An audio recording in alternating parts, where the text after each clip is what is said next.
Yeah, so I grew up in a small beach town in the south of Spain, and I'm originally Arabic. I'm Libyan, but obviously being born and raised in Spain, I've always had this funny complex of being too Spanish to be Arabic, and then being too Arabic to be Spanish. So whatever country I bounce between, I always feel like I don't really belong quite, if that makes sense. Yeah. So I think that kind of makes me what they call, I think it's a third culture kid. I think that's what they call us these days. So I think I've always had this interesting sort of knack to kind of figure out who I really am, if that makes sense. In this, I don't have that high school upbringing of a Libyan kid or of a Spanish kid in a Spanish school, because I went to an international school even. So even then, that's a bit more limbo even, all of your colleagues and teachers are from absolutely everywhere, so you really feel like you're not part of a country. But I think I was kind of okay with that as a kid. And yeah, I was super into, I have the absolute best parents in the world, and they made sure that we got into all sorts of sports and after school activities, me, my older brother and my younger sister. So they always sort of fed our potential interests and stuff. So yeah, it's been great to like explore these different things. And I think we kind of held on to all of these things throughout our upbringing. So, like the arts, the technical subjects, the sports, from literally, I think at some point we were doing, was it football, tennis, golf and horse riding at the same time, like per week. Like literally, I don't even know how we did that, but bless my mother, she was driving us everywhere. None of us became professional athletes, so that was kind of a fail. But no, it was great, because I think it kind of makes you, it makes you, I think one thing that I took from that was just the ability to juggle a lot of different things at the same time. Whether it is, now what I do is I'm qualifying to become an architect. It's a long road, but I'm almost there. I've got a year left. And yeah, like I still try to keep up with my football, with my boxing, see friends over the weekend to mix it up a bit, because architecture can be a really consuming field. And I think if you just do that, it'll just eat you alive. So yeah, I think that's pretty much the story as it is so far, really. You covered a lot of themes it's all in that tiny notebook. I try to squeeze it. Yeah. But it's so fascinating that your introduction encapsulates all 10 elements of this conversation. It's like a content page. Already, I'm like, no, he talked about this. No, I'm going to react to this. So you're giving me no chance but to sort of squeeze through them. It's very interesting that you mentioned your parents so highly, and I can see why. But I have a personal element to add to that, and I called your mom about 2 weeks ago. I don't know if she told you or not, about how your push to make me explore racing or doing races, running essentially, was such an impactful thing on my well-being, my mindset and everything. And she's like, oh, all these nice things about Sirage made me cry. But essentially I do this with I say this with real sort of genuine feeling, that your subtle push to I essentially painted it as tricking me in the beginning, but the reality is it was too late to go back. You tricked me positively, because I remember I came to you like, oh, I'm trying this vegan thing, I'm watching out for my health, I'm doing exercise, and you took a look at me like, oh, you're barely fit. Can you do this challenging race? No. But the smartness of how you presented it, you didn't make such a big fuss of it. It's a 5K race, there's 400 people from all over the world. The amount of Australians that show up to do the park runs is just unbelievable. Crazy. So the intimidation factor was not there for me until I showed up, and I'm like, oh shit, this is real. Yeah. And you're there, you're still also dumbing it down. It's like, yeah, don't worry about it, just do your pace, forget it, it's fine.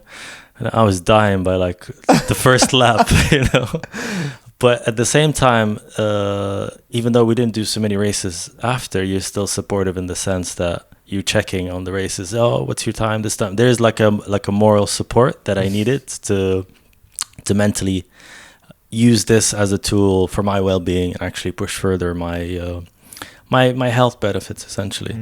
And the reason it links with your mother and dad is they are unbelievably helpful and supportive just out of their nature.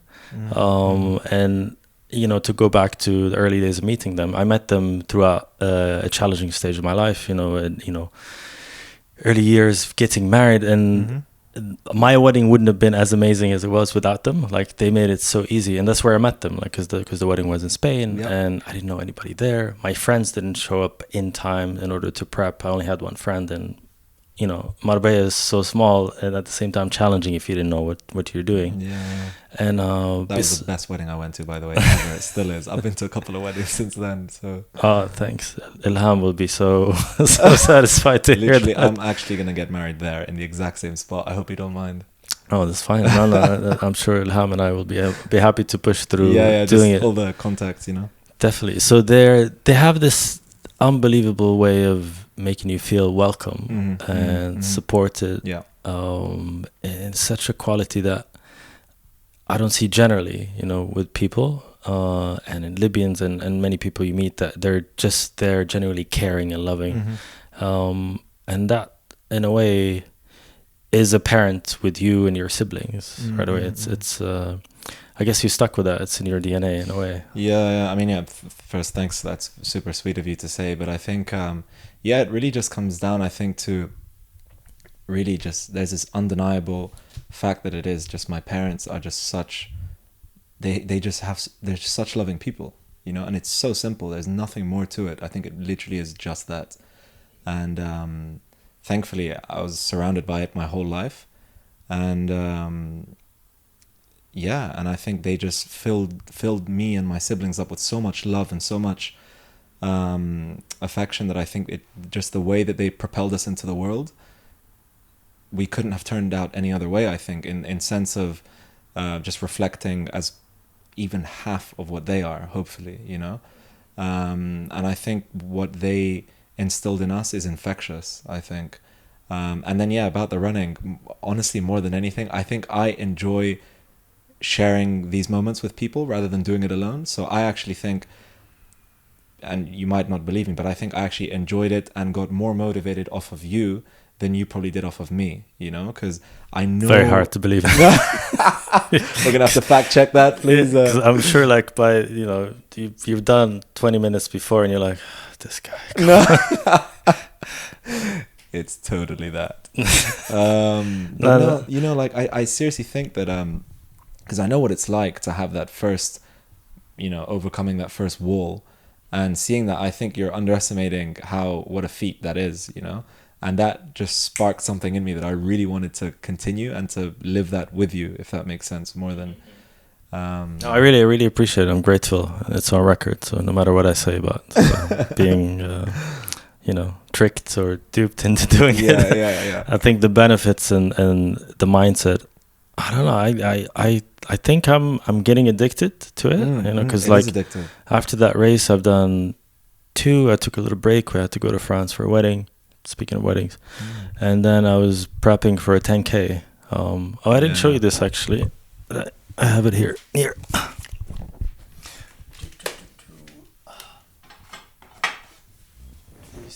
Oh, nice! Oh my god! Look at that. It's not golden medal or anything. No, but, look at it. It's a black and orange medal, which is even cooler. Oh my god, that's pretty hefty. Like, that's make them really heavy as well, right? Yeah, that's funny how we associate weight to like value, but wow, that's amazing. No, it looked so cool. I was so jealous I couldn't make it. Wow, must have felt amazing. It did. It's I'm still recovering to today. It's been 2 weeks, and you can tell my body's not made for this. But mentally, it makes everything make sense, because when you have a particular event or a race that you're doing, you eat with that in mind. You train with that in mind. You sleep with that. You sleep with that in mind. And at the same time, it's not like, I'm breaking world records, but I know if I don't do certain things a certain way, I will struggle. It'll affect you in every single way, yeah. And I was so, it's a weird thing to say, impressed by my performance, in the sense that anything I've done before, I struggle with breath and pain. Yeah. But the only achievement that I can say, I've done something great, is I didn't stop. Like, I kept at a certain rhythm all the way through. That's amazing, because a lot of people, as soon as they do something like that, something new, I think one issue is that a lot of people If there's one thing I've learned is that, you know, people feel very sorry for themselves a lot of the time. So they're like, oh, it's your first time, you know, like you can just jog for like 2 seconds and it turns into a walk and then you end up walking half of it. But I think, yeah, like you really surprise yourself at how much you can endure and how much energy you have within you to just untap, you know. And once you untap it, you're just off and you're like, oh my God, how am I still going, you know? But you just go on autopilot and you make it at the end, and it's really, really rewarding feeling at the end. Definitely. No, I look forward to it. I'm a bit struggling what the next move should be, but we should definitely plan something. Definitely, I'm so down. In terms of this particular thing, like how do you view sports and balance? And I think the way you explained it, it's been like this since growing up, you know, multiple activities, a lot of sports. Do you contribute this to how your mind is clear, how you do your goals? Like if you take the sports element away, would it change your life in any way? I don't think so really, you know, because I think one thing that I like about sports is the whole team aspect, you know. I enjoy playing tennis, I enjoy playing golf, but I like the social aspect of other sports like football, and you know, and I think I carry those through in everything else I do. I very rarely like to do things alone, even at work, for example. I've never been that lone genius in the corner, A, because I'm not a genius, and B, because I like people and I really like just bouncing ideas off of people. I get bored alone, if that makes sense. I know there's a lot of people that you know think very highly of themselves and prefer to just crack on with something. But I actually enjoy the whole, you know, the experience of, oh, what do you think? Oh yeah, you know, oh really? Oh, actually that person said this. Oh true, yeah, that's a really good idea. Let's do that, you know. And I like that sort of exploratory and collaborative aspect of just being with people. I think, you know, just eating, I like eating with a lot of people. Hanging out, I like hanging out with a lot of people. And yeah, I think it's just made me very sociable. I think just as a person, the way that it's formed me just starts to bleed into everything else that I do. No, it definitely has that element in a way, because as odd as it is, I never really seen races in this mindset. Because initially you're like, oh, you know, you're racing against everyone's for themselves, but the reality is you bounce off each other's energy. Definitely. And you're doing it collectively, because I think racing is much more racing yourself and beating your own time and upping your performance much more than it is the next guy or the next girl. Yeah. So in a way, that kind of we're doing it together mindset is so heightened when it comes to competitive sports even. I mean, unless you're Serena Williams and there's one other person on the other side of the court, I'm not sure we're doing it together in that sense, right? We're doing it together. Every man for himself. Exactly, yeah. Do you play tennis, by the way? Yeah, I do. I'll have you know, you're speaking to the under-17s Marbella champion, actually. No way, which year? Yeah. I think it was 2000 and... Was it 2008? Wow. I've got the, like, plastic tin, like, trophy at home to prove it. But, yeah, no, I mean, in Spain, really, you're looking at 3 sports, especially where I'm from. You're looking at football, tennis, and golf. Golf is a slightly off-piste one, which like... How do you rank in each? In my performance? Yeah. Oh, football definitely number 1, as in for me. Yeah. And then it'd have to be tennis, then golf. Tennis. Or actually, no, they're both the same. But it's interesting. But yeah, I definitely enjoy playing football the most because it's a team sport. But running and cycling though, is that something London, UK thing much more? Yeah, that's when I started working actually. And then I got into running because they had a running team in where I was working in London here. And they basically, it happened by accident actually. I didn't even mean to, I never thought I was a runner or a cyclist. I'm not a runner, but I never thought I'd actually get into any of these 2 sports because this one time at work, and I had just started working and I was super excited. I was working for my favorite architect in the world and I was like, oh my God, this is amazing. And then they had a half marathon that they were running as an office. They had a team of, say, a squad of 12 insanely in shape people. I will let you know. Okay, so I was obviously the outcast. Yeah. And a lady was pregnant that had signed up the year before for this half marathon. So they were looking for new recruits, and obviously everyone was super busy, so they couldn't make it.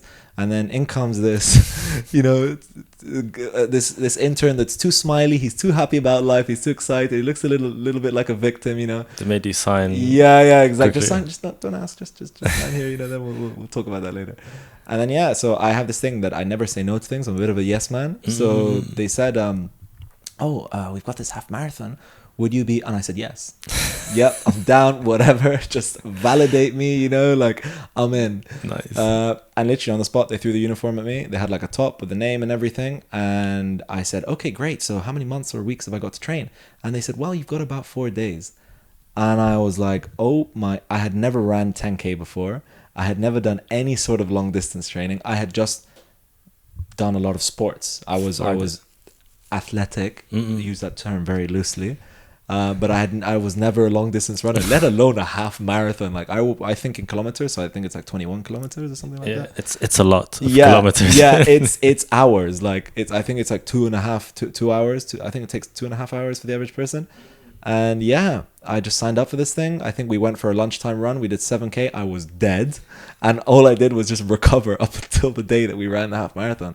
But you know what? There's something about running with thousands of people that just makes you in a completely different mind state. You completely lose sense of the distance that you're covering. Is it the maths that you do? Is like there's probably 20 people here that might die in the process, and I'm not gonna look that bad. Is this it? Well, you say that. There were people of all different ages. There were literally like 15-year-olds all the way up to like people in their 60s or 70s. It was insane. And there was one guy that actually overtook me, and on the back of his jumper it said, I'm 50, have diabetes, whatever, overweight, still overtaking you. And that's where I knew it wasn't looking good for me. I was not going to enjoy that. That's hateful, though. Yeah, a bit spiteful. I mean, good for him, but it's just it's a burn. Like every time someone drops. In a way. But I think you're pushing for one, right? Like when is the next half marathon on your radar or not? I actually want to do a full one. I want to do a full marathon. I was going to sign up for the Paris full marathon, but when is that? I think it was in April. Past. I think it was in April, just gone. Yeah. So because it's quite flat, and that's I'm all about the flat marathons. So I think I might try sign up for the next one if I can. Cool. Well, I have to do a 20K or half before I join you on that. Yeah, definitely. Let's do a half marathon before then. Yeah, let's look it up. We've covered lots of aspects when it comes to the growing up bit, the multiple ingredients of who you are, your identity, and the sense of not belonging, which I do feel strongly as well. I was going to say, you must feel similar. I was born in the US, lived in... There was a point in my life it was so easy to say, I lived a third of my life in Morocco, a third in Libya, and a third in the US. Now it's much more ridiculous and complicated than that. It's amazing. But at the same time, this sense of like, when I'm in one of these places, I don't feel 100% belonging because I come with other layers, and that gives you advantages to navigate and understand life and deal with things. But at the same time, it makes it less easy for other people who don't have that experience to feel, he's one of us, he lived this and that. So this outsider thing, how apparent was that when visiting Libya, for example, or when dealing with that particular element of who you are, where you come from? Yeah, I mean, I think the very obvious one, the first one that just comes to mind, I think, is the dialect more than anything. I think more than anything, whenever we'd stop at a shop or at a petrol station or anything, or even at the airport, and when someone who quite obviously has lived in Libya for their whole life is hearing you speak in your Libyan, you can almost see along their forehead, like, I wonder where they live, like what foreign country did they come from? And it's just an inherent thing, I think, from having lived abroad, that certain colloquial words in Libyan, even if you say them, they sound slightly different, because I guess Libya, it's quite a singing accent at the same time. So if you don't sing the same song, then people just instantly pick you out, and you get called out for it. So I think a little bit with the language, and then also little things like just within the mannerisms of communicating in Libyan, or sometimes the sense of humor, or the jokes, or TV sometimes references just completely over your head. And just little things like that you miss out when you don't grow up in that country. I guess. But but even if you do, it's something I'm experiencing now, because I haven't lived there for 5 years now, even more. I can't especially relate to the lingo that just developed, the trendy things that are taking place in the last 5 years. So no matter how much you've done the initial bit, you can't keep up, So in a way, that's always stacked against you to feel the sense of belonging. But at the same time, with the current situation in mind, is there are so many Libyans that are out of the country. Yeah. Whether it's in neighboring countries, Europe, US. Much more than it used to be before. And it's, in a way, there is tools and social media and so many elements that could bring them together with a shared experience, even though they're not physically there. I don't know if are you sensing that? Yeah, you mean the Libyan communities outside of Libya? Yeah, definitely. I mean, there's a lot of sort of you can definitely relate with people, and you instantly have so much more in common with Libyans outside of Libya, and just the struggles and little inconveniences of not being 100% Libyan, if that makes sense. And definitely it's a way that you can start to draw common lines between each other, especially that whole thing that I was saying before of being too Libyan to be Spanish, or wherever you're from, and being too Spanish to be Libyan, and it's definitely this sort of confused state that you're in, that it's quite a nice feeling when you know that there's other people that are going through the same thing, and that can relate to you, because even though Libya is quite a small population, you still always have this feeling of I must be the only one that doesn't get 100% the whole the whole package. You almost feel like you're the only one for a little bit, but then it's quite relieving that there's a massive herd of other people that are going through the exact same thing, just with different countries, and I think it's beautiful, really, that there are so many people that have this sort of dual aspect identity to them, In your case is much more than dual. I think you're much more confused than the rest of us. English, Spanish, and Libyan. But in a way, it's not confusing to you, because you grew up with all of this, as you mentioned.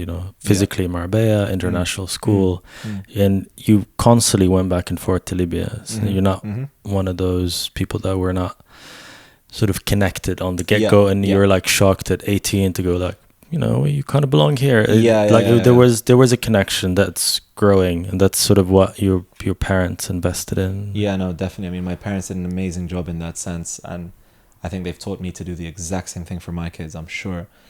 Just because I've seen the value and the benefits of having touched base every single year, minimum once, that there is just this constant reminder to know exactly where you're from, and I think it's a very humbling thing to grow up with.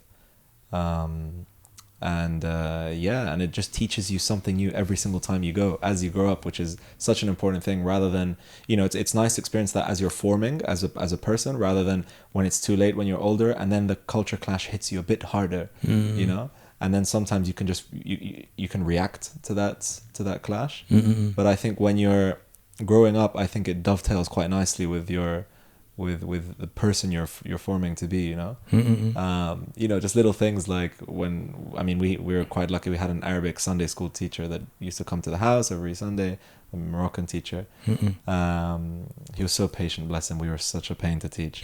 And he would teach us, obviously, Fusha Arabic, which is international Arabic. Then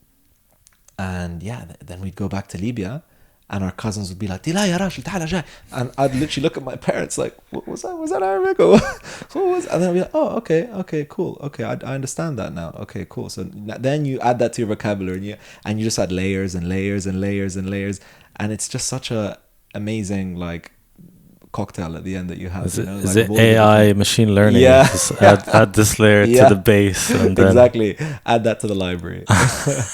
And you know what? It's almost. I mean, I can't really say it's the same with Spanish, but kind of the same also within the mannerisms and the culture and the way of behaving. And then you kind of pick both, and then you just become this weird Frankenstein of two cultures. But I think it's beautiful, really, and I think, you know.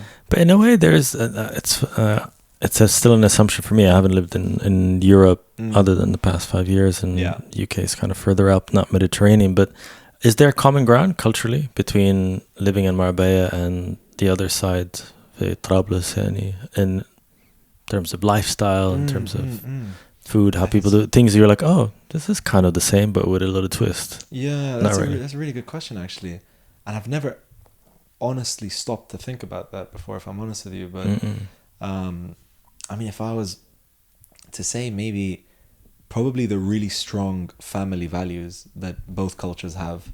You know, there's always this very sort of utmost respect for the eldest person in a Spanish family or in a Arabic family. And you know, always being surrounded by love the whole time, and sharing is I think it's a Mediterranean thing, you know.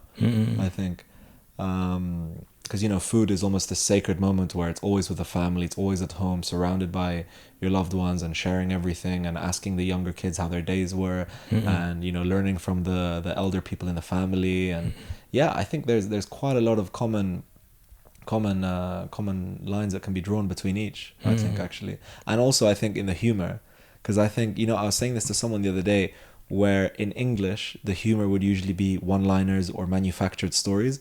I think in Arabic and in Spanish humor, it's all based on experiences, you know, and like actual stories that happen to people. So yeah, I think there's quite a lot of commonalities between both cultures. That's very interesting. And I'm assuming food, but that's gonna take the whole episode if we get to food. I'm a big foodie. I know. So how do you, let's say, if we're speaking day-to-day routine, what are the things that you do in order to have an effective day?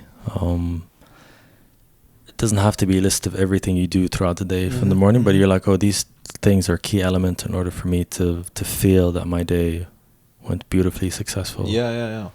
I think one thing that I've been doing my whole life, I think, well, my whole life, I'm 25, but in the last 3-4 years, I think, my young professional life, you'd say, is I actually don't check my phone up until I get to the office, or until I get to uni, it would be. And I just go for a nice... How do you do that? Please make it sound so simple. It's not that simple. Yeah, it's not. It's not. It took notification algorithm, that's the habit. first thing you do. It's the last thing you do in the day and the first thing you do. You know, you're always just scrolling. But yeah, one day I just thought, you know what? I'll just start doing this. I don't check my phone in the morning. I'll cycle to work, and it's nice because you just have a clear head. You're cycling. You're focusing on one thing that you're doing. You're not responding to anything. You're just focusing on what it is that you're doing, which is cycling. Nice, you know, fresh air. And I'll get to work and I'll freshen up, and then I'll start responding to things. Because I think in the morning, if you just all of a sudden look at notifications and emails and WhatsApps, and then you just go into that mind state of respond, and you don't have that time to set your goals for the day. Even if it's setting myself one goal or two goals, I make sure that I do them, and then that's for me a successful day, you know. Even if it's little things like wrap up this one task that I was doing, or make sure that, you know, I help this person out with this little thing that they were asking about the other day, or little things like that, I think that make me think that I've had a successful day, and, you know, put my mind at rest. Oh, that's huge. And that's essentially, it's not like a random thing, that's becoming a pivotal habit of your day. Like your day will feel weird if this is not the starting point. Yeah, definitely. Yeah. Because I think it encapsulates things that we covered before, which was, you know, exercise and, you know, good mental well-being as well. And I think it all sort of ties in at the end of the day. And even though it's a small effort, the fact that you do it every day, it has a massive impact at the end of the day. Definitely. I do something similar, because obviously I don't go to an office these days. You know, last year was much more similar to yours, but now it's much more challenging to be a freelancer working in the same space you're living. Like if you don't have certain things in place, you can go nuts because there isn't that shift of location. There isn't a journey to exit. So what I end up doing is something I discovered recently is I've always had a struggle waking up on time. I've always struggle waking up, period. Oh, I hear you. You don't have to expose yourself if you're on the same boat. But recently, it's this one simple thing that I made peace with is don't shut the blinders or the shutters completely. Is this being waken up by natural light? And so leave a bit of a good chunk that you know it's going to annoy the hell out of you when you wake up. Yeah. But because your body notices it before your eyes, before your mind and everything. Yeah, so there's a certain dose that already kicked in that tells your body, by the way, it's a new day, get up slowly. Yeah. So by the time your mind is consciously awake, the struggle is gone. It's not like a shocker. Yeah, like, you're in a better position to wake up comfortably. So there was a slow reveal to it. It's not like boom, lights on switch. Lights on switch. Then you're gonna hit the snooze button. Nothing's gonna happen. You're gonna fight it. Yeah. So that's a key element. Oh my god, I might try that. The other thing is I do a walk in the morning around. There's lots of parks around us. And the crazy bit is just to wake up my full body and my feet and everything. I do it barefoot. Nice. With socks on, not Really? completely barefoot. Yeah. It is an uncomfortable feeling, but at the same time, it makes your mind conscious of it. It's not like walking through fire or anything. Yeah. It's just like Nothing that extreme. I'm not like a Zen meditator or anything, but I do this like twice a week in a way, and it's becoming a habit. Like if I don't do it, my body craves it, and I feel like something's crucially missing to to that level. That's amazing. Yeah, I think that's probably when you're on it, you're hooked onto it, and it's become tightly knitted into your. And it's completely out of the decision making part of my brain. It's part of the habits now. Yeah. And the reason that it's becoming so rigid, or not necessarily rigid, but so sort of embedded in my habit set, is I don't stop it on the weekend as well. So I carry on. Yeah, because otherwise it feels like an abrupt thing. Or like a task, or But the all of this is just like new. I'm just talking about 2 months, so really? Don't be surprised if next month hey, none of this applies. Barefoot walking, going, yeah, man, stop that. That was a little phase. Yeah, I'm waking up at 12 p.m. again. Shit. But no, in a way, like it's those habits are quite key because you're not still meddling with it every single time, every single part of your day, and your mind clears up to doing what you enjoy doing. Like the rest of your project and things like that. Going back to the beginning of the journey, like I'm conscious that a lot of younger people, and myself included, when I used to be young, struggled with picking something and sticking with it. That being a habit, being a hobby, being a particular clear path, because a lot of stuff gets presented to you, a lot of stuff you explore and think, oh, that's a lovely idea. That decision-making mechanism you might not have at early stages of your life. You might have guidance, but you don't have sort of gut feeling or strategy or thinking ability to say, I see myself doing this and I'm going to stick with this for 5 years or 6 years. So that there's an element of this with this question, but at the same time, how do you be an architect in the making? If you were to go back to the early days of that journey, was that decision hard? Was it simple? Was it clear that, your mom and dad told you were going to be, your friends always saw you as that? Like what was the early days of this architectural journey of yours? I mean, my dad is an architect, but funnily enough, he told me not to do architecture. So that decision, was it hard? It wasn't. From exactly what you just said, I mean, I was always very good at maths, and I was fascinated by physics, and it was by far my favorite subject. But I was also really, really, really passionate about art. So I was always that kid in the maths room that would just leave for 30 minutes, go do a painting, come back. I always needed to breathe in that way. I needed to use that different side of my brain. And I think that I just feel like I'm getting drowned or I just feel a bit mentally claustrophobic, if that's, I just made that expression up, but It's all right. if I just do fine art, or if I just do physics, or if I just do maths, I felt like I needed the full triangle, if that makes sense. Mm-hmm. So I think from a very young age, I was exercising that different mix.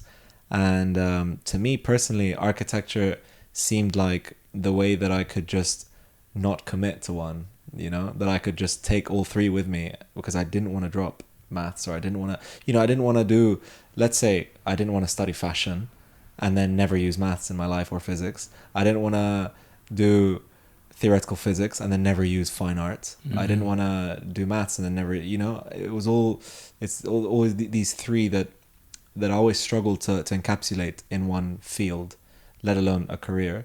So architecture made sense. Architecture seemed like the perfect one where I could just keep having fun.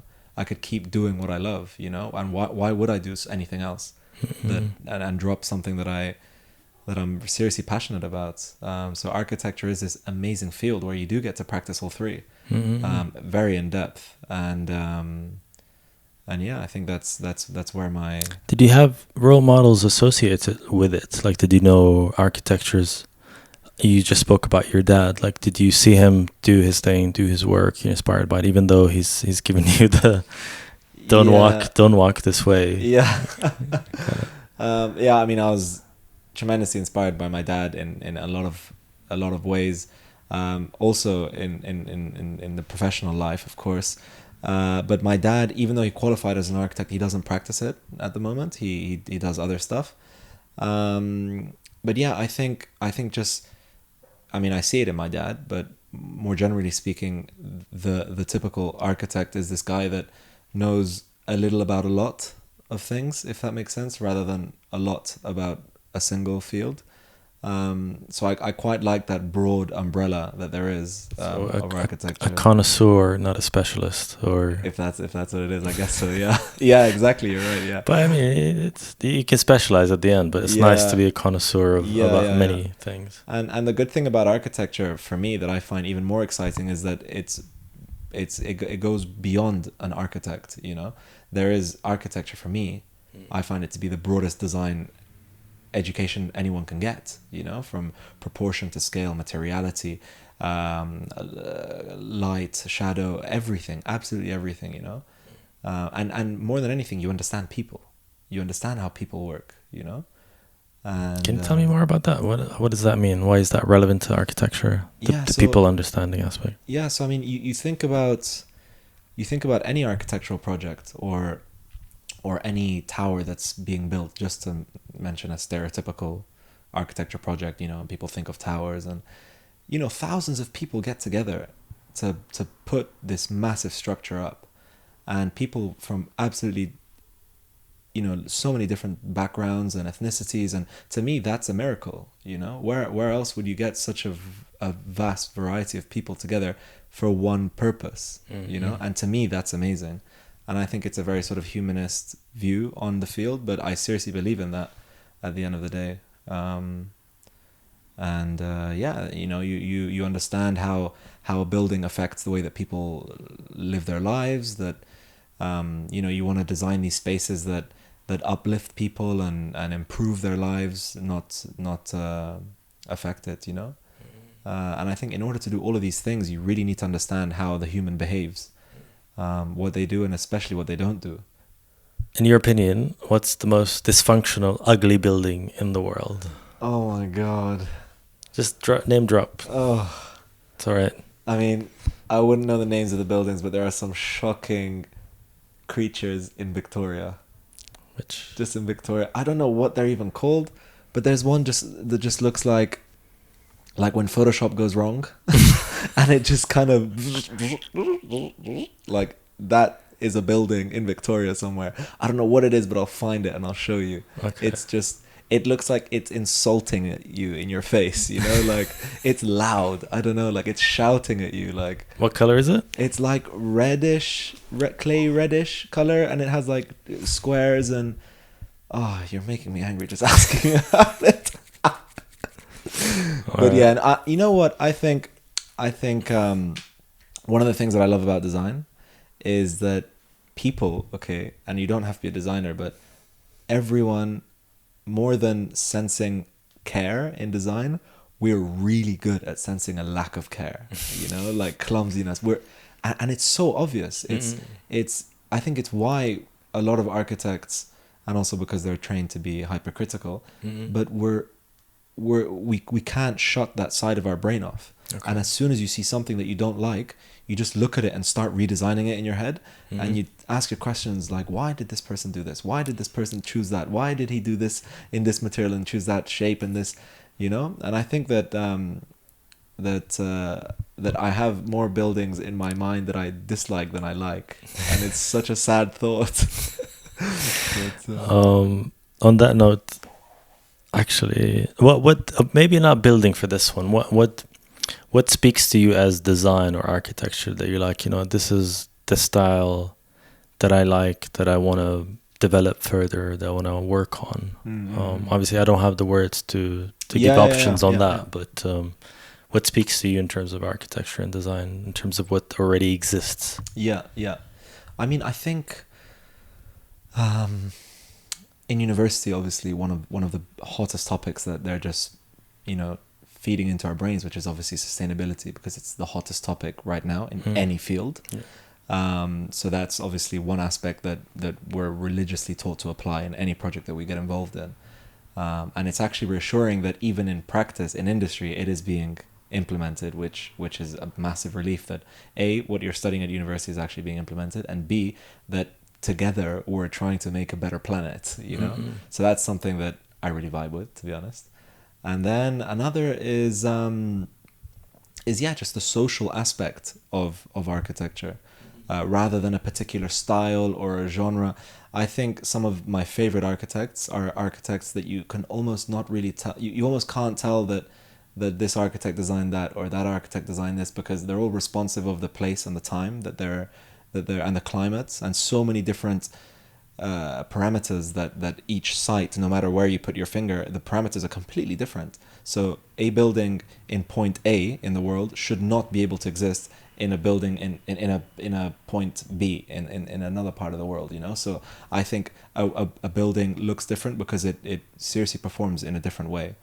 And all of these parameters shape the building and give it a different form and materiality and all of these things, because it's responding to so many different issues. I like talking about failure a lot. I don't know how you feel about it.